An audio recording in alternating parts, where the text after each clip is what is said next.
মানে আপোনালোকে মিয়া মুছলমান মানুহখিনিয়ে গোটেই অসম ল'বই,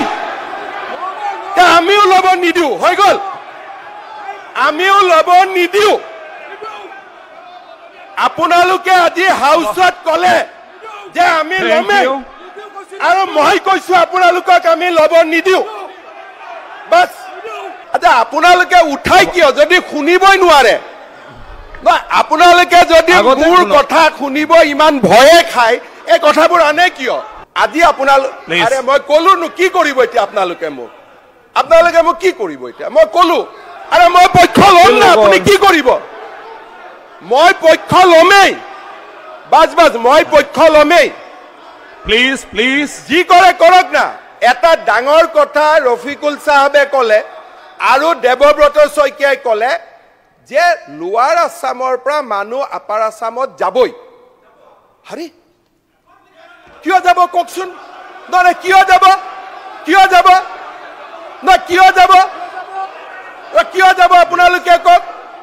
তাৰমানে আপোনালোকে গোটেই অসমখন ল'বই, মিয়ালেন বনাব দিয়া নহ'ব। শ্ৰী অখিল গগৈ ডাঙৰীয়া, মিয়ালেন বনাব দিয়া নহ'ব। এটা ধৰ্ষণৰ ঘটনাও আমাৰ বাবে স্বীকাৰ্য নহয়। কিন্তু যদি এটা কথা আমি চাওঁ যে পপুলেশ্যন বৃদ্ধি আৰু ধৰ্ষণৰ গোচৰ, এই গোটেইবিলাক যদি আমি সম্যকভাৱে বিশ্লেষণ কৰোঁ, তেতিয়াহ'লে বৰ্তমান আগৰ বহুত কেইখন চৰকাৰৰ তুলনাত অসমত অপৰাধীৰ সংখ্যা কমি গৈ আছে। আৰু সেইকাৰণে NCRB ডাটাৰ ওপৰত যোৱা 3 বছৰ 4 বছৰৰ ডাটাৰ ওপৰত সদনত কেতিয়াবা আলোচনা হওক, মোৰ কোনো আপত্তি নাই। মই খালি সৰু এটা কথা কৈছোঁ, 2014 চনত 80টা হৈছিল শেষ বছৰটোত, আৰু যোৱা বছৰত 989টা হৈছে। এতিয়া মই কোনো তাত ক্ৰেডিট ল'ব খোজা নাই, কাৰণ 9 নাই, কিন্তু এটা কথা আমাক বিধানসভাত 1034টা হৈছে বুলি তথ্য দি থৈছে। আৰে উত্তৰ প্ৰশ্ন নহয়, বিধানসভাত কিন্তু তথ্য দি থৈছে বেলেগকে। পৰিৱেশ কিয় নষ্ট কৰে? অধ্যক্ষ মহোদয়, আপুনি বহক, এই উত্তৰটো দিবলৈ চকীখনত দিয়ক কি না। আছে নাজানো, তেখেতে কথা কৈ থাকোঁতেতো মই একবাৰ উঠা নাই, চকীখন চেক কৰিব লাগে তাতে কি আছে তলত, এইটো মানে মই নাজানো ভাই। আমি বিধানসভাত এটা মৰ্যাদাত কথা কওঁ, ধৰি ল'লো 1000 হ'ল, মই মানি ল'লো যে ঠিক আছে 1040টা। তথাপিতো অধ্যক্ষ মহোদয় 2014 চনৰ তুলনাত 1980তকৈতো কম হৈ আছে, পপুলেশ্যনো বাঢ়িছে। কিন্তু এটা কথা ঠিক যে এটা অপৰাধীৰ সংখ্যাও আমাৰ কাৰণে গ্ৰহণযোগ্য নহয়। গতিকে ৰেপৰ ক্ষেত্ৰত মই PWD ৰাস্তাৰ লগত কম্পেয়াৰ নকৰোঁ। এজনো যদি ধৰ্ষিতা হৈছে সেইটো সমাজৰ বাবে দুখৰ কথা, কিন্তু যি ধৰণে ইয়াত ষ্টেটিষ্টিক্সটো দিয়া হৈছে তেনেকৈ নহয়। যদি পৰিসংখ্যাৰ ওপৰত ডিবেট হয় তেতিয়াহ'লে আপোনালোকেতো মোক মালা পিন্ধাব লাগিব। যোৱা 2 বছৰত নেশ্যনেল ক্ৰাইম ৰেকৰ্ড ব্যুৰোৰ যদি ইয়াত ডেটাৰ ওপৰত কেতিয়াবা আলোচনা হয়, আৰু মোৰ কোনো আপত্তি নাই, অহা সপ্তাহতো অহাকালিও এটা শ্বৰ্ট মোচন দি দিয়ক। যোৱা 3 বছৰৰ ডেটাটো ইয়াতো আৰু ময়ো মেনিপুলেট কৰিব নোৱাৰোঁ, it is a official data. এটা বিহাৰৰ লগত কম্পেয়াৰ কৰে, 3 বছৰত অসমৰ মুখ্যমন্ত্ৰীয়ে চমৎকাৰ কৰিবতো নোৱাৰে, ইম্প্ৰুভমেণ্ট কৰিব পাৰে। গতিকে যোৱা 10 বছৰত আমি কৰা ইম্প্ৰুভমেণ্টখিনি আৰু তাৰ আগত হোৱা ইম্প্ৰুভমেণ্টখিনি আপোনালোকে ইয়াত আনক, আমি আলোচনা কৰিম, আলোচনা কৰাততো কোনো আপত্তি নাই। কিন্তু আধা পৰিসংখ্যাবিলাক দি থাকিব নালাগে, পৰিসংখ্যা দিলে গোটেইটো দিব লাগে। অধ্যক্ষ মহোদয়, আমাৰ ঘটনাবিলাক কেনেকৈ হয়? যেতিয়া শিৱসাগৰত প্ৰথম মাৰোৱাৰী মানুহখিনিৰ ওপৰত অত্যাচাৰ বা এটা সমালোচনা হ'ল, মই ৰণোজ পেগু ডাঙৰীয়াক পঠালোঁ যে আপুনি সমস্যাটো সমাধান কৰি আহক। এতিয়া বিৰোধী দলপতিগৰাকীয়ে কৈ দিলে যে গোটেই সমাজখনৰ ওচৰত আঁঠু কঢ়াই দিলে। এইটো তথ্যৰ ভিত্তি হয় জানো? কোনেওতো কাকো আঁঠু কঢ়োৱা নাই। ৰণোজ পেগু ডাঙৰীয়া উপস্থিত আছে, তেওঁলোকে ঘৰৰ পৰা শৰাইখন লৈ আহিছে, কয় আমি সমাজখনৰ ওচৰত আঁঠু কাঢ়িম। আঁঠু কঢ়ুৱাই দিয়া, কিন্তু সেইটোৰ কাৰণে 27টা সংগঠনক এতিয়া নটিচ দিয়া হৈছে। প্লিজ প্লিজ, সেইটোৰ কাৰণে 27টা সংগঠনক নটিচ দি মাতি নিয়া হৈছে। আপুনি বহক বহক অধ্যক্ষ মহোদয় এনেকা কৰিলে কেনেকা হ'ব স্যাৰ মই ৰিকুৱেষ্ট কৰিছো যে আপুনি আৰু 5 মিনিট সময় দি লিয়ক তেওঁ কথাখিনি কৈ লওক নাই নাই অলৰেডি কৈছে না মোৰ কোনো আপত্তি নাই না মোৰ কোনো আপত্তি নাই কলে উত্তৰটো শুনি লওক না আগতে আৰে প্ৰত্যেকটা কথাত কিয় আপুনি কিবা কৰি থাকে প্ৰত্যেকটো শব্দৰ বিশ্লেষণ চাব বিৰোধী দলপতি ডাঙৰীয়াই কলে যে আমি মাৰুৱাৰী সমাজখনক সমাজৰ আগত আঁঠু কঢ়ুৱাই দিলো একজেক্ট সেইটো শব্দই কৈছে যদি আমি মাইকত চাওঁ প্ৰশাসনে তাত থিয় হৈ মাৰুৱাৰী সমাজৰ জ্যেষ্ঠসকলক এটা ব্যৱস্থা কৰি দিছে আৰু যিটো ব্যৱস্থাত তাতে বক্তৃতাখিনি শুনিব আপুনি যিকেইটা সংগঠন 30টা সংগঠনৰ বক্তৃতাখিনি ভিত্তিত এইখিনি কোৱা হৈছে না অধ্যক্ষ মহোদয় তাৰমানে 30টা সংগঠনক বিৰোধী দলপতিগৰাকীয়ে সমালোচনা কৰিছে তেওঁলোকৰ বক্তব্য বিৰোধী দলপতিগৰাকীয়ে যেনেকে কথা টুইষ্ট কৰিছে কিবা কৰিছে আমিতো আপত্তি কৰা নাই সদনৰ ৰেকৰ্ডত যি আছে তাতে থাকিব নিশ্চয় স্যাৰ মোক সময় দিলে নহলে 2001 ৰ পৰা 24 লৈকে ৰাজ্যত ৰুজু হৈছে 40000 বলাৎকাৰ গোচৰ sir this is not debate sir this is not debate sir এনেকা হলে আমাক না আগতে কবলৈ দিয়ক মই আপোনাক কবলৈ দিওঁ আগতে কবলৈ দিয়ক এইটো ডিবেট নহয় স্যাৰ প্লিজ হ'ব প্লিজ অধ্যক্ষ মহোদয় বহক আৰে অধ্যক্ষ মহোদয় মুখ্যমন্ত্ৰী কৈ আছে অধ্যক্ষ মহোদয় প্লিজ বহক কিয় উঠি থাকে আৰু আমৰা উত্তৰ লাগে বহকচোন অধ্যক্ষ মহোদয় বহক অধ্যক্ষ মহোদয় প্লিজ অধ্যক্ষ মহোদয় সদনত বিৰোধী দলপতিগৰাকীয়ে কথা কৈ থাকোতে মই এবাৰো থিয় হোৱা নাই আৰু অখিল গগৈ ডাঙৰীয়াই কথা কওঁতেও মই এবাৰ থিয় হোৱা নাই যদি মই থিয় হলে আপোনালোকৰ অসুবিধাই হয়তলে মোক প্ৰশ্ন কৰিবই নালাগে মই বহি থাকিম এতিয়া জিনক এতিয়া যাওক তাতে আৰু এখন বিধান হ'ব সদনতে আইন শৃংখলতা ৰাখিব নোৱাৰি আচ্ছা কথাখিনি শুনিল এতিয়া শিৱসাগৰৰ প্ৰথম যিদিনাখন ঘটনাটো হ'ল মাননীয় শিক্ষামন্ত্ৰী ৰণোজ পেগু ডাঙৰীয়াক মই শিৱসাগৰত পঠিয়ালো যে ৰাইজৰ মাজত ভুল বুজাবুজি হ'ব নালাগে আপুনি দুইটা পক্ষৰ মিটিং এখন কৰি সমস্যাটোৰ সমাধান কৰক মাৰুৱাৰী সমাজৰ ব্যক্তিসকলে উদাৰতা দেখুৱাই তেখেতসকলে ক'লে যে সমাজৰ লগত আমাৰ কোনো সংঘৰ্ষ নাই আৰু আমি তামোল পাণ দি পেলাই বা শৰাইখন দি আমি ক্ষমা খুজিম ৰণোজ পেগু ডাঙৰীয়াই তেখেতসকলক বাধা দিয়াৰ পিছতো তেখেতসকলে সুন্দৰভাৱে ক্ষমা খুজিলে বিষয়টো সামৰণি মাৰিলে যেতিয়া মাৰুৱাৰী সমাজৰ ওপৰত আক্ৰমণ হ'ল বা সমালোচনা হ'ল ছ'চিয়েল মিডিয়াত তেতিয়া আটাইতকৈ ছ'চিয়েল মিডিয়াত এই ঘটনাটোক ফুৱেলিং কৰাবৰ কাৰণে ছ'চিয়েল মিডিয়াৰ টুইটবিলাক কোনে বেছিকৈ কৰিছিলে ফেচবুকত কোনে বেছিকৈ কৰিছিলে যিসকলে আজি বৰপেটা নগাঁৱৰ কথাত দুখ প্ৰকাশ কৰিছে মোক ক'ব মই একদম ডেটাৰ পৰা কৈছোঁ আৰু অখিল গগৈ ডাঙৰীয়াই যদি মোক ক'ব নিদিয়ে এনেকৈ থাকে তেতিয়াতো শুনি লাভ নাই এডজনমেণ্ট মোচনটো নিজে নোহোৱা হৈ গ'ল য'ত আৰে মই তাৰো উত্তৰ দি দিওঁ নহয় সেইটো কিয় আপুনি 2 মিনিট মোৰ প্ৰশ্নখিনি চেজ হোৱালৈকেতো গোটেইখিনিৰ উত্তৰ পাই যাব আৰে প্লিজ আপোনাক নালাগে নেকি তাৰমানে আজি এতিয়া সন্মানীয় UDF আৰু CPM দলৰ সদস্যখিনিয়ে বুজি লওক যে সংগঠনখিনি আমাৰ 27টা সংগঠন আমাৰ উজনি অসমৰ পৰা ঘূৰি আহিব লাগে বুলি বিবৃতি দিয়া সেই 27টাৰ ভিতৰতে আছে আৰু অখিল গগৈ ডাঙৰীয়াই কৈছে কি আমাৰ সংগঠন বুলি আপুনি বহক না আপুনি কৈ থাকিলে আপোনাক কৈ থাকিব লাগিব আপুনি থিয় হলে আপোনাকে কৈ থাকিব লাগিব আগতে শুনি লওক আমাৰ সংগঠন তেওঁলোকৰ হ'ব পাৰে নেকি সংগঠন আমাৰ সংগঠন কেনেকে হ'ব পাৰে শৃংখল চলিয়াটো আপোনাৰ নহয় আপোনাৰ কেনেকে হ'ব পাৰে গতিকে নাই তেওঁলোকে আপোনাক মোৰ সেইকাৰণে মইতো আমাৰ বুলি কোৱাই নাই আপুনিহে আমাৰ বুলি কৈ আছে মোৰ সংগঠন যুৱ মৰ্চা ময়ূৰ বৰগোহাঁই মোৰ হয় মই কম উত্তৰ দিম সেইটোত উত্তৰ দিম ন উত্তৰ দিম এতিয়া অধ্যক্ষ মহোদয় সামাজিক সমৰসতা কেনেকৈ থাকে যেতিয়া মাৰোৱাৰী সমাজৰ লগত সেই ২৭টা সংগঠনৰ এটা ভুল বুজাবুজি হ'ল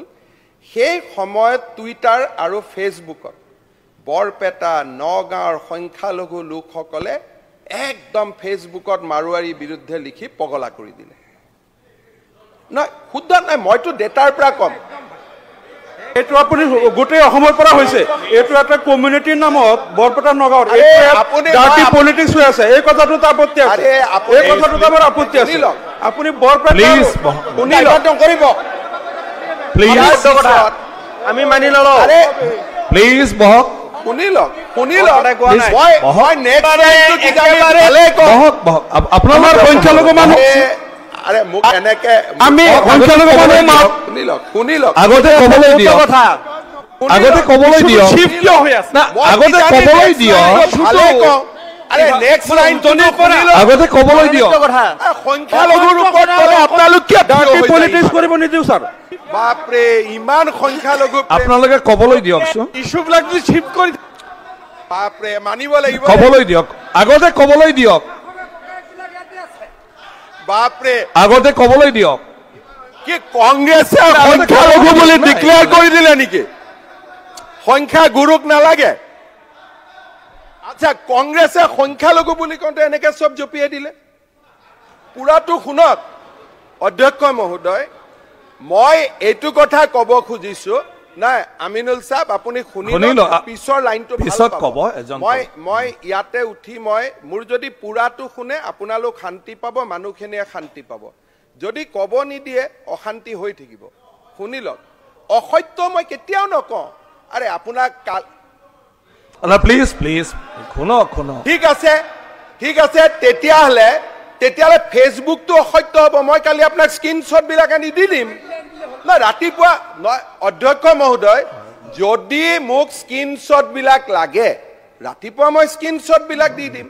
মই ক'ব খোজা কথাটো হ'ল যে ৰিচিভিং এণ্ডত যেতিয়া আমি সকলো আছো যিটো পক্ষলৈকে গোল মাৰিম কেতিয়াবা গোল আমালৈকেও আহে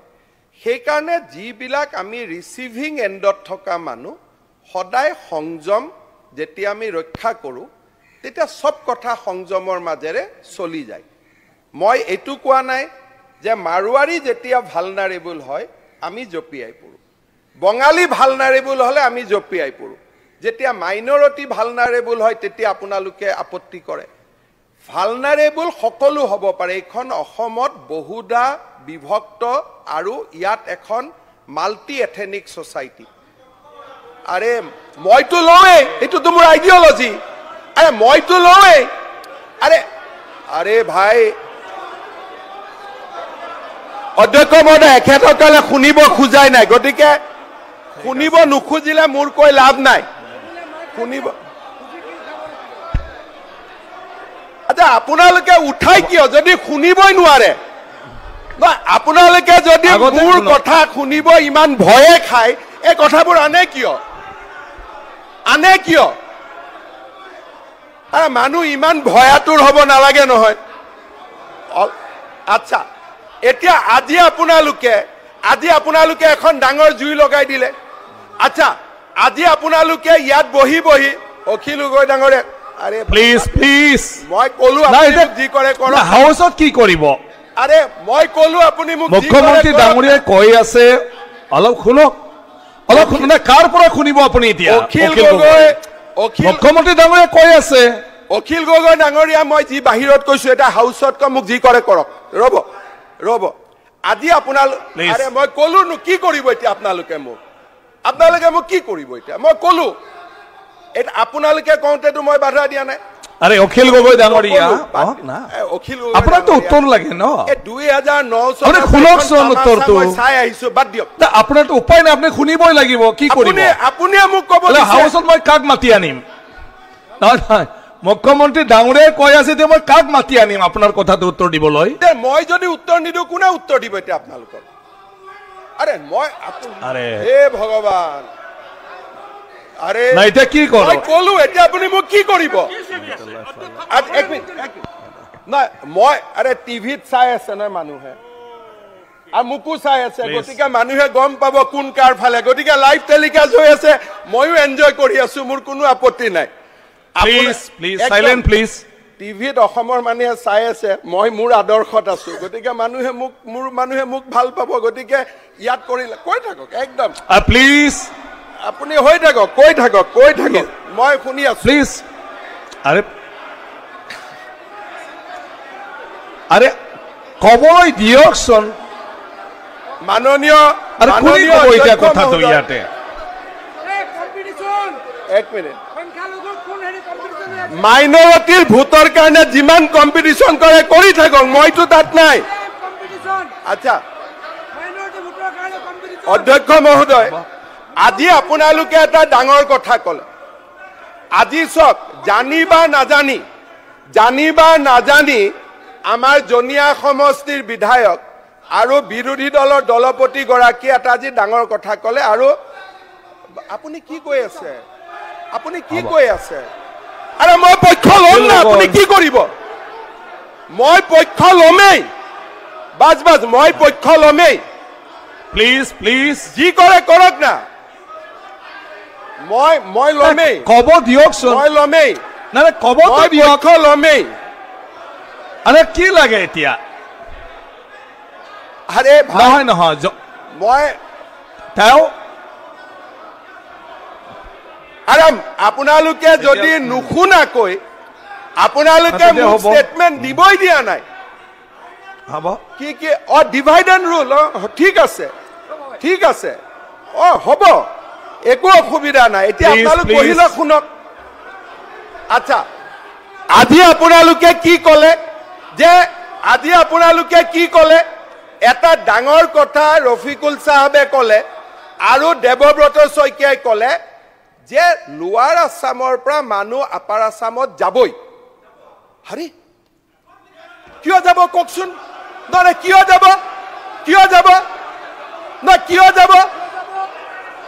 যাব আপোনালোকে কওক তাৰমানে আপোনালোকে গোটেই অসমখন ল'বই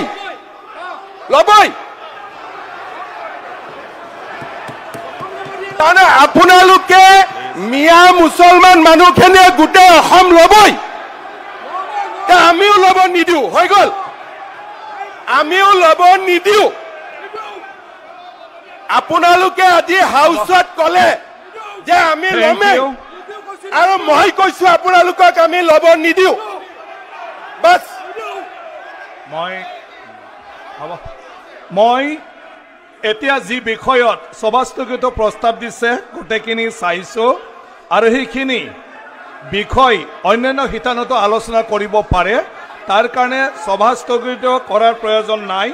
তাৰ কাৰণে মই সভাস্থগিত প্ৰস্তাৱ চাৰিখনৰ জাননী অগ্ৰাহ্য কৰা হ'ল এতিয়া অধ্যক্ষ মহোদয় অসম বিধানসভাত প্ৰথমবাৰৰ বাবে এখেতসকলে ক'লে যে মিয়া মুছলমানে অসমখন ল'বই আপনি ভুল কথা ৰং মেছেজ হ'ব এটা নেক্সট আইটেম আপুনি সদায় টুইষ্ট কৰে নেক্সট আইটেম